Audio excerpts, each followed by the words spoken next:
Florida Republican Senator Marco Rubio with me now. Senator, good morning to you. How are folks in Florida trying to work through this?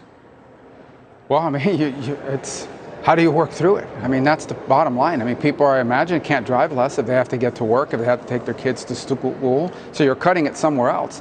It's now become real for a lot of people. This is not 1 week of gas prices up. This is now eating away daily, weekly, monthly at people's budget at a time when everything else is up, right? So it's not just gas prices, it's food prices, it's shortages of things. You just talked about baby formula.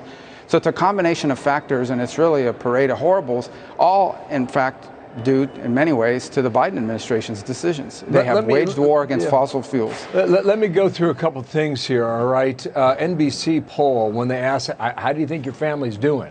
I mean, this is 2/3, 65% say they're falling behind.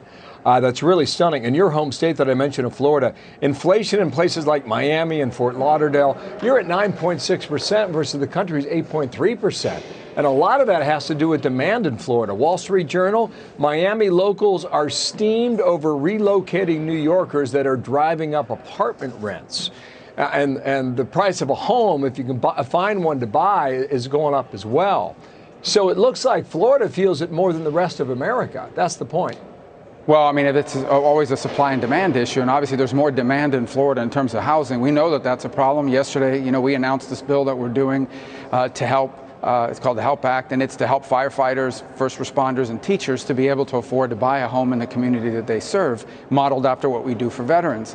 But holistically, people say 9-point-something% in Florida. It's actually much higher, because on the things that people pay on a daily basis, on food, on gas, on energy prices, on all the things that we use constantly and that are really essential for working people, the rate is substantially higher, sometimes in the 30 or 35% for some commodities, for some food products.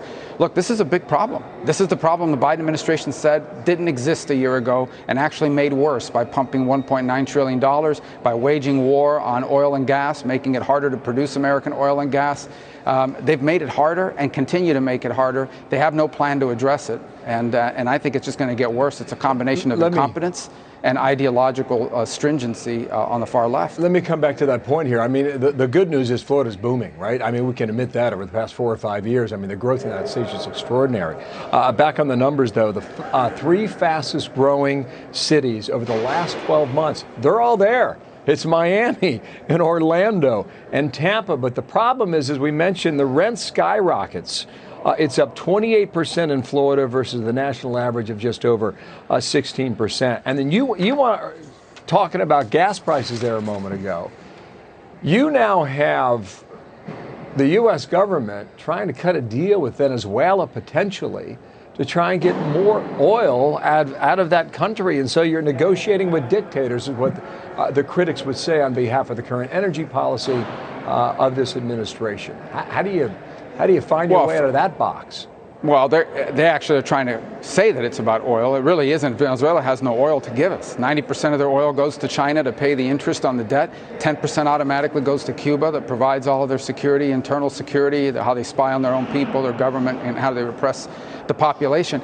This has to do with the fact that we have far left extremists inside of that White House who are sympathizers, not just of the Cuban regime, but the one in Nicaragua, the one in Venezuela. Obviously, they sympathize with these people. They hated the sanctions, and they just thought that oil was a good excuse that they could get people to support them on. But this has nothing to do with oil, because Venezuela can't provide us oil. The oil that we need, we have. It's in America. They need to allow us to explore it, and they're not. They're telling banks not to fund these projects. They're canceling leases.